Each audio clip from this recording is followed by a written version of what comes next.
welcome back to week 2 of groups for this fall session. And I'm excited to jump into discussion today as we talk about a message from Dr. Stuart Blythe from Acadia Divinity College. And he's actually my preaching professor this fall, so that's kind of cool. Anyway, it is week 2 in your groups, and I just want to give you a little bit of an encouragement right now.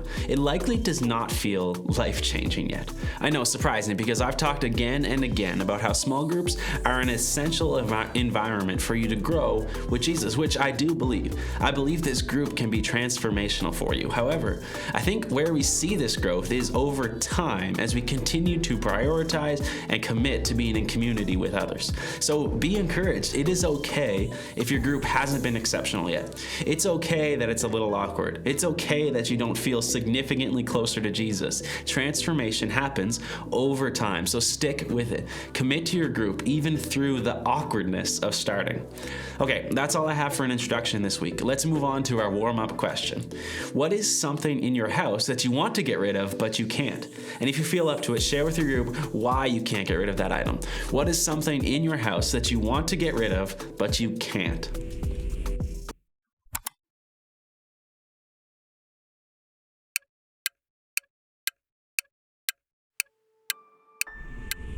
All right, well, let's move on to talking about the sermon from Sunday.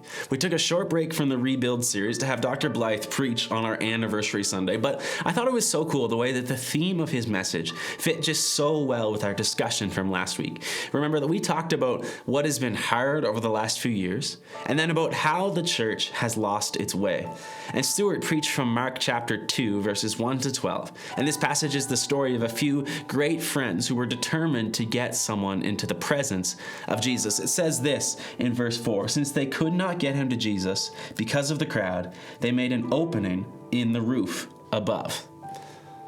Jesus sees this man and he forgives his sins, and then he also healed him of paralysis. Now, Stuart made the point that this passage is about how Jesus has the authority to forgive whoever, whenever, and wherever he pleases. This is the good news of Jesus Christ.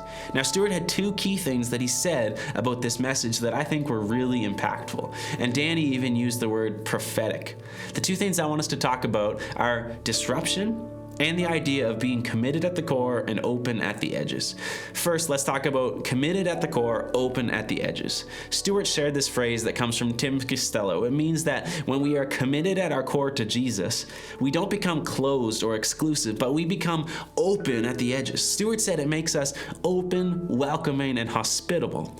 Just like the friends in this story, when we are committed at the core, we begin to become open at the edges, determined to bring people into the presence of Jesus because he can and does forgive whoever, whenever, wherever. Just like the friends who are willing to tear open the roof, we are to tear open spaces to get people into the presence of Jesus.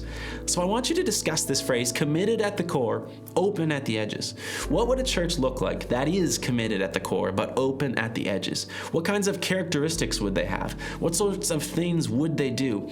What would a church look like that is committed at the core but open at the edges?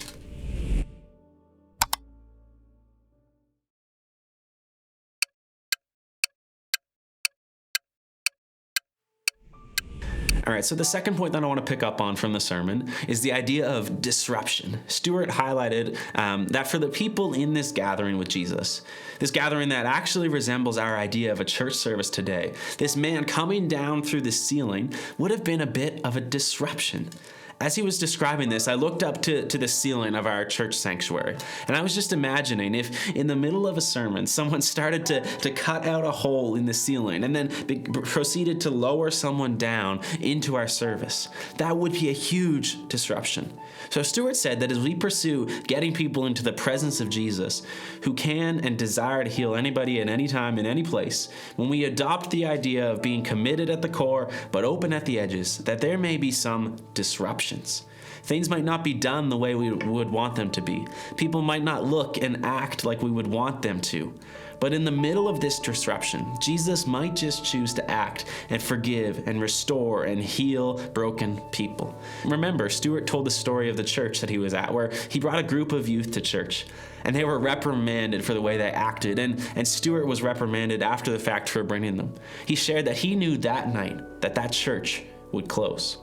because they were more worried about preserving the way that they thought things should be done than sharing the good news of Jesus. And that church did, in fact, close. It is a tragic story. But they were not willing to embrace the disruption of bringing broken people into the presence of Jesus. They were more concerned with how those youth were behaving than being determined and faithful to get them into the presence of Jesus.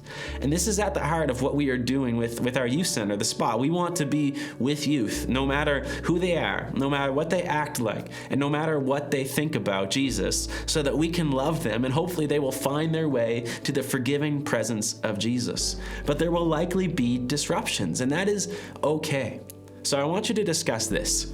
As we think about being committed at the core and open at the edges and bringing people into the presence of Jesus, what might be the disruptions we may face?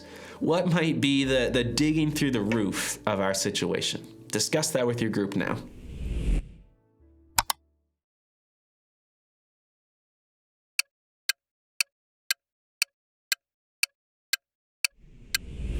All right, well, that's all I have for the discussion today. And keep these questions and the discussions in your mind over the next while, because we have a sense that this is an important word for our church moving forward. But now it's your turn. Discuss together anything that stood out to you from the sermon this past week. Ask any questions you might have, things that didn't make sense, or just share what God has been doing in your heart this past week through other situations. And then I want you to pray together. This week, I would encourage you to pray that we would have the grace and love of Jesus in the middle of any disruptions that come up. See you next week.